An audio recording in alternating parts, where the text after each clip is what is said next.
ضروری نہیں ہے کہ جو مانگا جائے وہ اسی وقت مل جائے، اور یہ بھی ضروری نہیں کہ جو نصیب میں نہیں لکھا پھر وہ کبھی نصیب کا حصہ نہیں لکھا جائے گا۔ بس یہ ساری وقت کی ترتیب ہے۔ سب کچھ اللہ رب العزت کی منصوبہ سازی ہے۔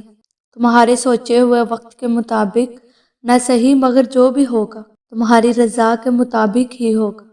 اگر سب کچھ فوراً ملنے لگے اور ہو بہو ویسا ہی ملنے لگے جیسا تم چاہتے ہو، تو تمہیں کیسے پتا چلے گا کہ جو چیز اللہ رب العزت سے مانگ کر اور اللہ رب العزت کو منا کر ملے، اس چیز کا مزہ بن مانگے مل جانے جیسا نہیں ہوتا۔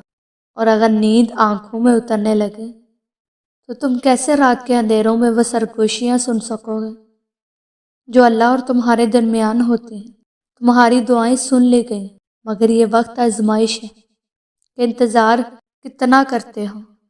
تمہارا سکون بس یہ بات خود کو سمجھا لینے میں ہے کہ جو بھی ہوا اللہ رب العزت کی رضا سے ہوا، اور جو بھی ہوگا اللہ کی رضا سے ہی ہوگا۔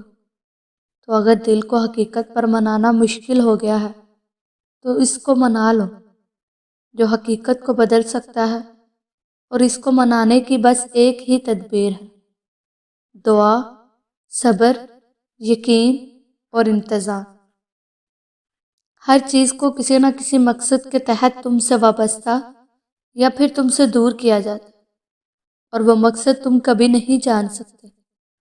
بس تمہیں اتنا یقین رکھنا ہے کہ وہ مقصد خدا ہے، اور جو وہ جانتا ہے وہ تم کبھی نہیں جان سکتے۔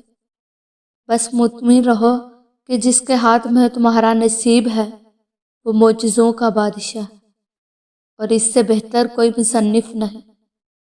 وہ کہانی کا ہر رخ جب چاہے جہاں چاہے موڑ سکتا ہے، وہ نصیب کا ہر لفظ بدل سکتا ہے، اور زندگی کا ہر پہلو تمہاری چاہت کے مطابق بنا سکتا ہے۔ تم اس کی مان جاؤ، وہ تمہاری مان جائے گا، وہ تمہاری مان جائے گا۔